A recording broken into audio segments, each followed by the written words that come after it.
A warm welcome and greetings to our podcast listeners and our guests. My name is Elbra Elie, and I'm a board member at Cloud Security Alliance LA chapter. Our mission at Cloud Security Alliance LA chapter is to promote the best practices within the cloud computing industry, provide education, and to connect professionals who work within this industry within the LA region. On today's podcast, we have Elena Armstrong. Elena is the president of Cloud Security Alliance. And I also have Victor Monga. Victor is the president of Cloud Security Alliance LA chapter. Thank you both for taking time out of your busy schedules to have a discussion about our favorite topic, which is cloud security industry and the CXO Trust Initiatives. Welcome. Thank you.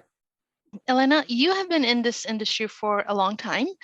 I'd love to know, what do you hear from CISOs regarding their challenges in the current market, which seems to be an ever-changing cloud and security industry? Absolutely. And that's really a timely question because we just had our September event in Seattle last week. And so we were able to hear about an array of top concerns from many of our speakers' talks, certainly during the various side conversations we had with attendees and other industry pros who joined us.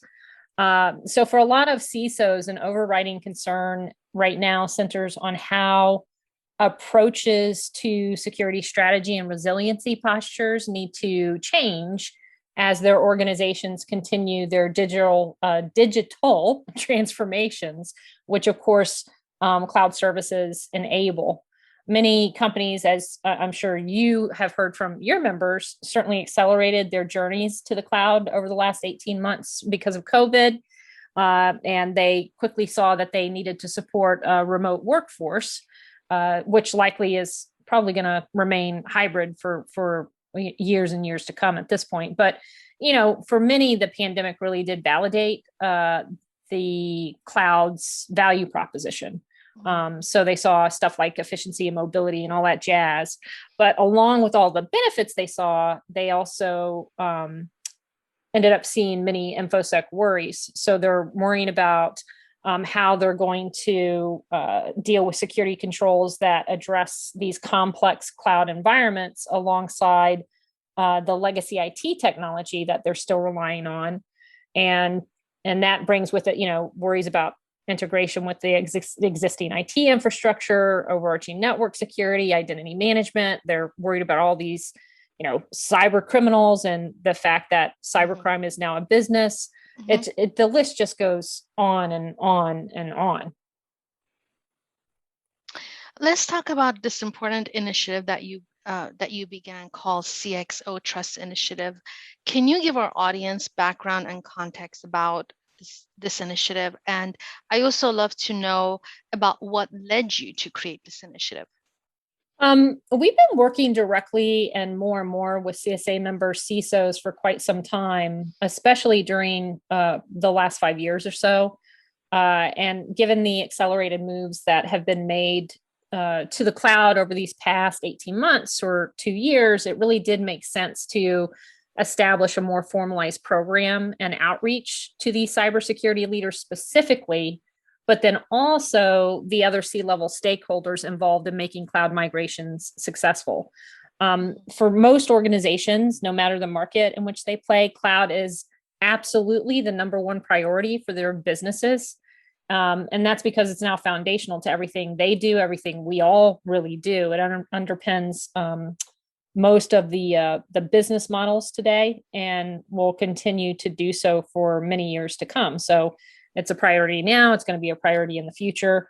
And since way back in 2009, CSA started tackling cloud and related cybersecurity challenges when people really weren't talking about cloud or considering its likely impacts.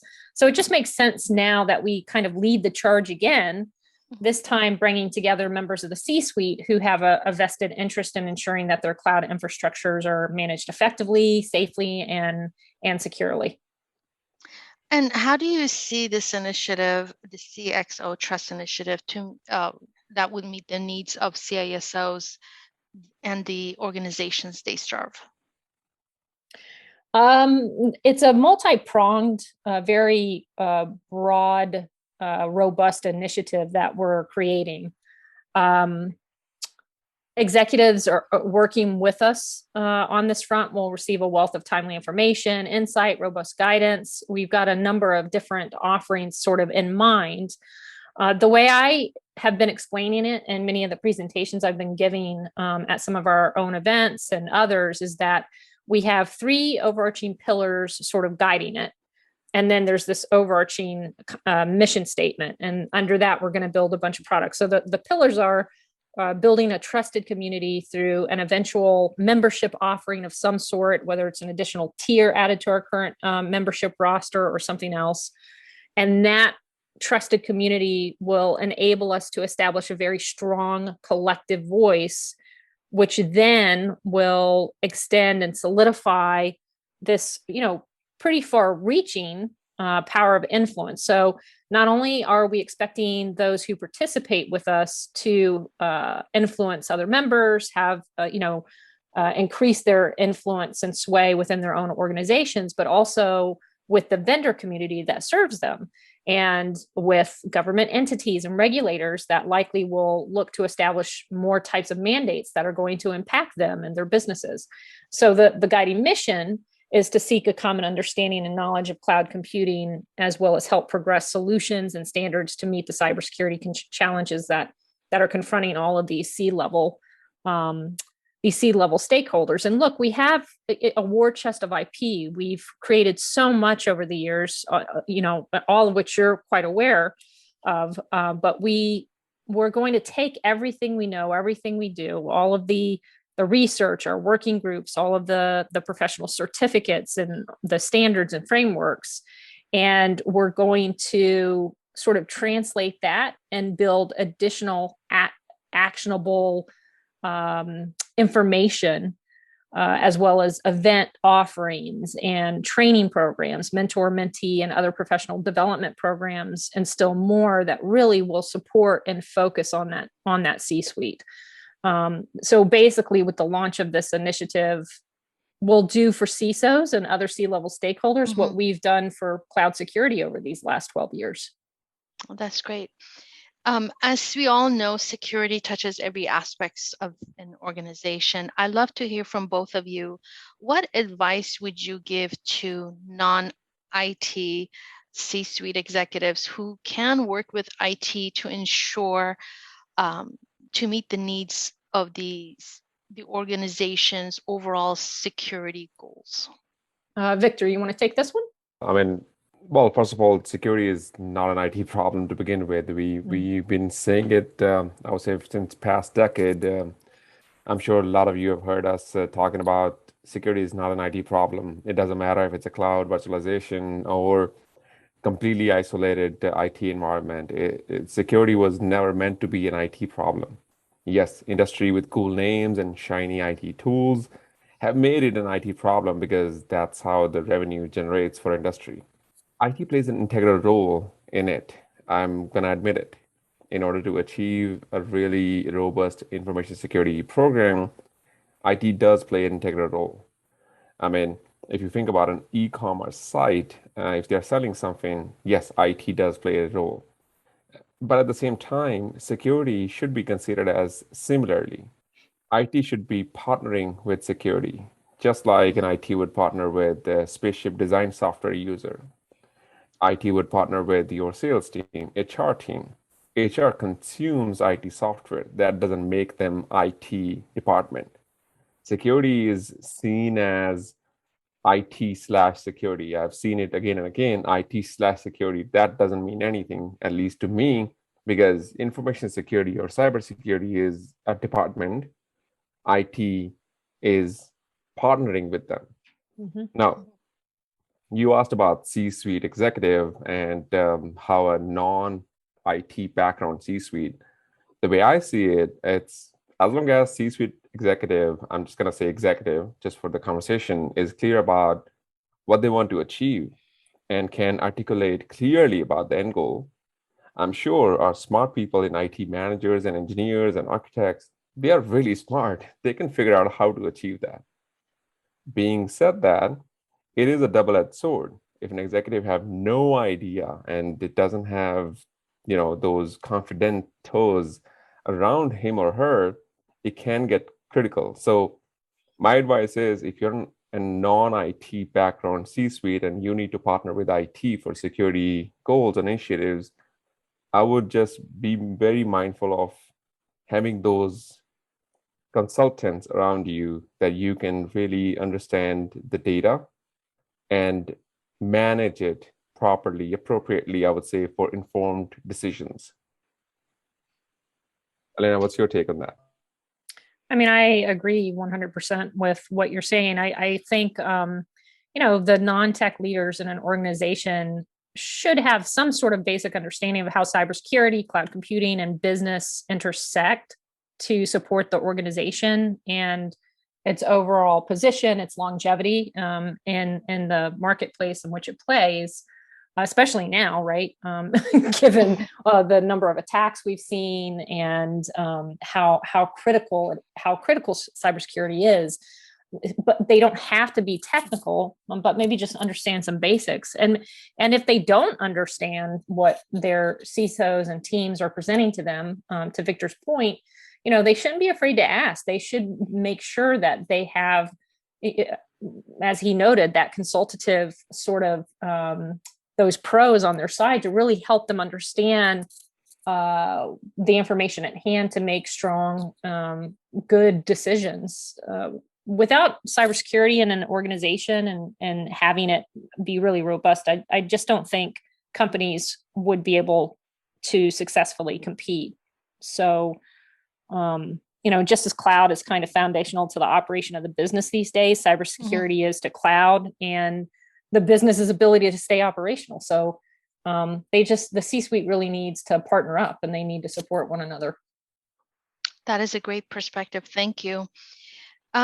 This industry has gone through tremendous changes, and not just from technology perspective, but also regulatory perspective.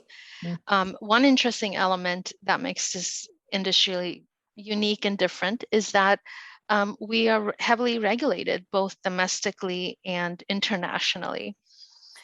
How do you see this industry being impacted from regulatory perspective?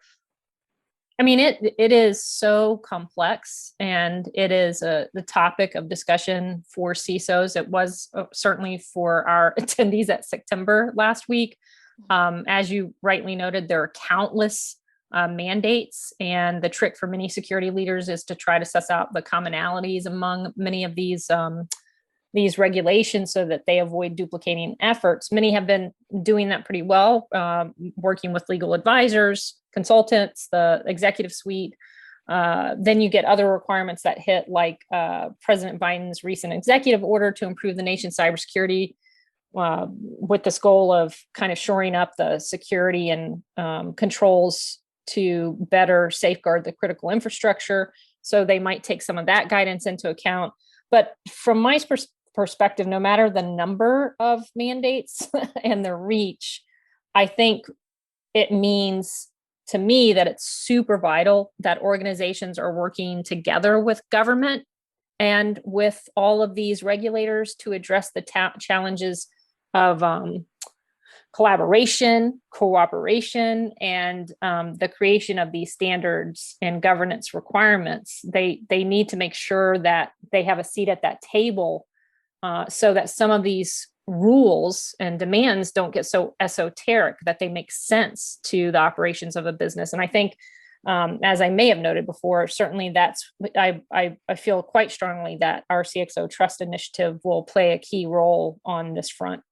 The way I see it, to be honest with you, and I've been on the both sides, where tactical security versus compliance security. The way I see it, regulators need a common framework, because tactical security is very subjective to each organization, to their budget, effort, focus, priority. If they leave it to every organization that, okay, I will rely on you to do your best effort, that is a subjective way. They need to put at rest their concerns from the common people. So if we don't have HIPAA, if we don't have PCI, so think about your banking institute. If regulators tell your bank that do your best at security, do you still want to do banking with your institute? Maybe not. I wouldn't recommend. But if you know they're PCI compliant, then you know they already have those at least baseline. Your bank might be doing above and beyond that compliance, but at least that compliance, that regulation is done. And how would governments and auditors will check that using that checklist? Because let's say if, again, going back to the point about security being subjective to each organization, how would regulators will actually check it? Because every organization will have their own cookie cutter. Every organization will have their own way of explaining what security means to them. There might be some common grounds, but that's not enough, right? We need to make this a way where every organization has certain standards, certain checkbox, if you will. At the same time, you can go above and beyond. Nobody is stopping you.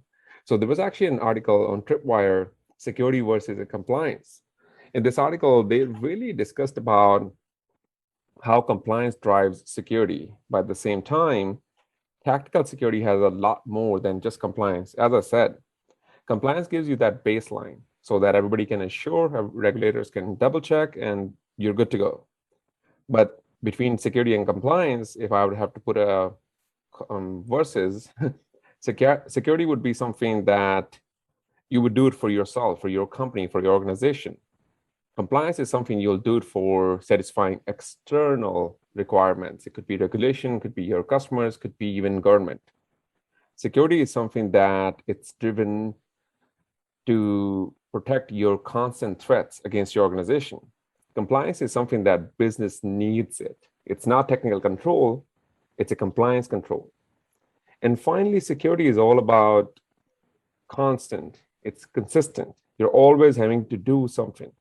Compliance is one done. Once you are PCI compliant, that's it. Mm-hmm. That's a great perspective. Victor, I know for our chapter, we have a lot of executives and CISOs that are members. How do you see CISOs engage all of the C-suite executives of their organizations? Well, I think first be part of Elena's initiative of CXO. Let's start there. But I mean, going back 10 years, right? We tried FUD. That's terminology we used in security. It's called fear, uncertainty, and doubt. But at the same time, soon after, a lot of security leaders realized it's a one-trick pony. We needed a scalable and sustainable line of communication with executives. There's a book named Start With Why from Simon Sinek. In this book, he talks about clarity, discipline, and consistency. And I think as a security leader, I would encourage everyone to really understand that part, because once again, security is seen as an IT problem and people try to solve it with using only IT platforms and solutions. I think it's more as a human nature behavior. To your point, to your question, how would a CISO engage their other executives? It's a human communication, right?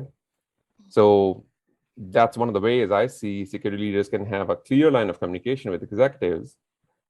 We need to be clear about why are we engaging them. We need to be respectful of their time and know their audience. So I have seen a lot of time CISOs, or especially the newcomer CISOs or security leaders, they want to throw some technical words into the presentation and they want to use some slang.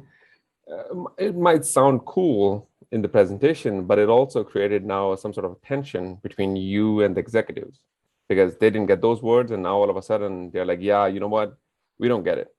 You don't want to have that. And finally, as I said in the book, they talk about consistency.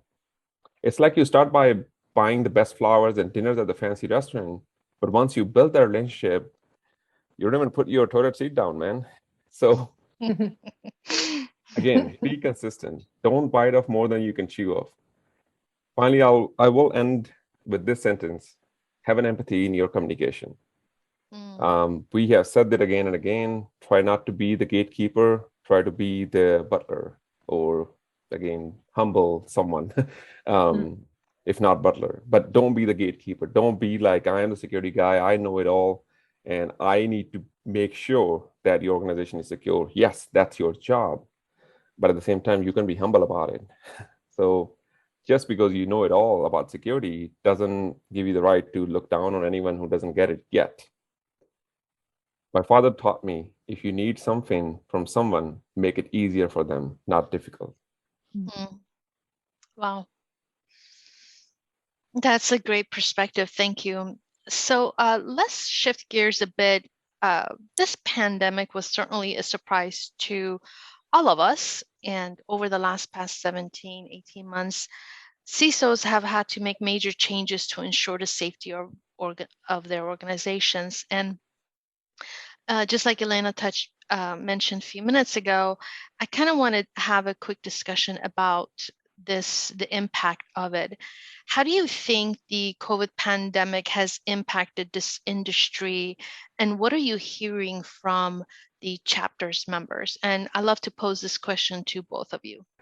Recently, a lot of studies actually shown that during COVID, the spike of working from home had increased from 17% to 44%. Now, as a security leader, if I just read that stat, and I would just shrug, okay, good to know, 44%. But the delta between 17 and 44 is 158%. Now, putting my security hat on, if the threat vector or threat surface before was 17%, now it's 44%, and I have increased that 158%. So the security controls I was putting, the conversation, security awareness, all of that, what I was doing, I need to do it 158% more. Do you think we all got the budget during COVID from our boards and executives that here's an open checkbook, go ahead and hire more people, go ahead and start the security awareness trainings, go ahead and do all sorts of things that you want? I think the answer would be, majority of the answer would be no. So cyber criminals are targeting remote workers because that's easy target. Because now that endpoint, which has access to your crown jewels, either on-prem or cloud, is not in your control. You really can't you can't see your employee anymore. It might be their spouse, might be their siblings, might be their kids plugging in, downloading, all sorts of things going on now. And finally, organizations that rely on legacy security architectures like VPN and all that stuff, still not good enough. So how it impacted, the way I would say is that it's upside down now. We used to be focused on what we have in our boundaries or in our walls. Now it's all about distributed and reeling back to the cloud part. If people were not ready and they rushed into cloud infrastructure because of COVID, if they have skipped cloud security step into it, either they are regretting it or they will regret it. Elena? Yeah, I mean, and it's interesting because for a presentation that I did last week during our September event, I actually shared some stats regarding, what it means when one says that the pandemic validated cloud's value proposition. So as a result, Gartner showed that cloud grew from being, a $250 something billion industry to a $305 billion industry this year alone. And they also shared in another piece of research that 70% of businesses using cloud services currently were planning to up their spending on cloud as COVID-related disruptions start to dissipate. So cloud spending is set to continually rise and rise. And then, of course, because of the pandemic, as you rightly noted, you've got the hybrid workforce. So that's not going to stop suddenly. People aren't going to march back into the office. We're going to see that that remote workforce, there are going to be team members who are going to work from home some days, and then go into the office some days. So that high performing, content rich, scalable infrastructure that enables mobility and collaboration and agility, all that good stuff that I mentioned earlier on, continues to be pretty critical. And that's what cloud computing is all about. So it's going to continue to be that business priority for years and years to come. And it's incumbent on organizations to really ensure that they have that strong cybersecurity and resiliency posture that really does account for these dynamic, complex environments that see cloud services sort of being wedded together with those enduring legacy systems. And that kind of circles back to the initial question you asked. I mean, the myriad items that CISOs are concerned about or worrying about, just it's a huge list. And that's why often you see maybe their stints at different organizations might last on average about 18 months. So, Wow. so yeah, it's changed a lot, but at the same time, the worries are still numerous for sure. As I mentioned earlier, both of you have been in the industry for a long time, and I love to ask you, what advice do you have for new CISOs that are new on their journey? I mean, it's all the I don't know, all the things that you might think of for any professional sort of getting into a leadership position, network, hit up conferences, ask questions, seek out the sound training and certs like ours if you're looking to get that cloud expertise. But there are myriad training programs out there. There are a lot of valid certifications that individuals can pursue. You can get involved with nonprofit organizations. Again, there are a ton. We're not the only ones, of course. And then I would say volunteer to speak, get involved in research working groups, mentor, seek out mentorships. There are a lot of organizations now that are formalizing the mentor-mentee relationships, and yet that's another initiative that we'll be undertaking too. But many of our nonprofit partners do have programs that help with that.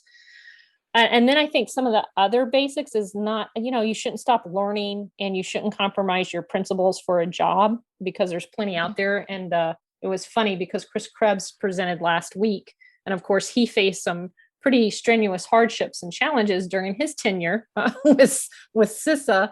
And he talked about that. He talked about, in the face of adversity, really keeping true to your moral compass, and making sure you don't compromise yourself for something that is so temporary. And I definitely believe in that as well. I also think that it's important to remember that there always will be people who are smarter than you, better than you. So as Victor kind of mentioned earlier, there's no need to get too arrogant. It's best to be your best and stay humble. Warren Buffett says, and I think this is just a really good piece of advice. He says to hang out with others who are better than you, who actually know more, have more experience, because eventually you'll drift that way. And there's some truth to that, I think. But and the other thing too, I guess I would say, is that this is an extremely tough industry at times. And if you are supporting one another, you're helping your peers, your colleagues, and you're celebrating not only your own achievements and wins, but also those of others. It's you're building a more just a better environment, and really helping to enable true allyship, which I think is needed these days. Yeah, and it goes a long way too. Yep, definitely. That is great advice. Well, anything else you guys like to say before we close the podcast? Yeah, I don't think so. I could top off what Lena already said about the advice to new CISOs or security leaders, but I'll say two things, because there's one common question that we have seen among our chapter, people who are getting into new security leader role, that what certifications they should start with for their teams or for themselves. And usually I get this question, and within the same sentence, they say, how about AWS certification? And there's nothing wrong with it, nothing against it. But my always answer to that is, you need to categorize into two buckets. One, vendor-specific cloud security or cloud information, vendor agnostic. Mm-hmm. Cloud Security Alliance, CCSK, is vendor agnostic. I'll tell you about a cloud consumer and tell you about a cloud vendor. You want to know both sides. You don't want to just learn how to click and consume. That is where most of the security leaders fail because they knew how to click and consume, but what happens underneath, under the hood? You don't need to really get into the architecture and everything goes behind the scenes, but really learn from someone who has no dog in the fight. If I'm learning from a vendor that in their best interest, they might be telling you about the security components, but it's pretty much saying that I'm telling you how to do or configure things for me. Go to somewhere outside. Cloud Security Alliance, once again, CCSK. It's funny you mentioned that, by the way, Victor, because I was talking to a CIO of a government agency a couple of weeks ago, and she was mentioning how they're going from one cloud service provider to 5. And so she's expecting, this tsunami of information from the vendors, and she's concerned because on her team she might lack some of the cloud security specific expertise that she needs. So she also talked about that, how they're really seeking to sort of upskill their staff. So they want some of that vendor neutral training, but also she was talking about how they could really use what she coined as ecumenical insight and guidance. And that's where, as a vendor neutral nonprofit, CSA can come in too. So it's just interesting because this conversation, I just had it with her, and she was just looking at this inevitable multi-cloud environment and thinking, wow, we definitely could use some, vendor agnostic insight and help with this. So yeah, and you'd be surprised. I think this is a common theme. Since it's not public information, not everybody is going and posting the same questions, especially when you are a CISO or a security leader for a big company. But it's a common questions asked by security leaders because they don't want to put all the eggs in one basket. So they want to have 3 or 4 or 5 or multiple different cloud vendors. And they want to make sure that their teams understand cloud security of those vendors. Now, problem you rightly mentioned is a tsunami of information. We need a sustainable model, someone who is vendor agnostic, who has, again, no dog in the fight, will telling about the user side and the vendor side. That's one key thing I've been repeating for a while, that people, especially in cloud security, they should understand what happens on the vendor side as well. How does vendor is responsible for protecting and preventing and identifying and detecting these things? Because very lines, when you sign a contract with a vendor, especially public cloud vendor, it's a 700 page document that you have to sign it, otherwise you don't get the service. So you really need to start understanding what their responsibilities are. So again, CCSK is a quick way to start, and you can continue building towards it, and you can participate in working groups actually. So you really get a hang of it, and again, hanging out and sitting down with people who are smarter than you, have gone through this before, so you don't fall into the pitfalls that they have. Finally, I would say, again, this is nothing to do with cloud security advice for security leaders, but at the same time, I've seen new security leaders, CISOs, and they're taking their job too much seriously. Human life, human health trumps everything. Never ask your employees, never ask your team to stay 3 days in a row for an incident. No. Figure out a way upfront if you need that kind of service. Try to plan for it. But at the same time, human life, human health, never compromise it. That's how you're going to win the hearts of your team. That's how you're going to have a consistent security person. Because if I am burnt out of my mind, I am no good to you either way. I'm a warm body that you're keeping it. I'm unhappy. So especially for new security leaders, when incidents happen, yes, now it had happened already. You can mitigate it, you can control it, but not at the cost of your employees, not at the cost of your teams. You should foresee those things up front. If you have a limited team resources or budget, foresee those up front and try to figure out a way how to keep it going in the incident, during the incident. That's all I would say. That's great advice. Well, it certainly has been a great conversation. We are at the end of this podcast. I want to thank you both for your time and sharing your knowledge with us. I think it has been very informative. To learn more about the CXO Trust initiatives, our listeners can go directly to the cloudsecurityalliance.org/CXO-trust to learn more about Cloud Security Alliance Southern California LA chapter. You can follow us at Twitter. Our handle is CSA SOCal, and our website is csala.org. Thank you for joining us. Thank you so much. Thank you, Libra. Thank you, Elena. Thank you. Bye-bye.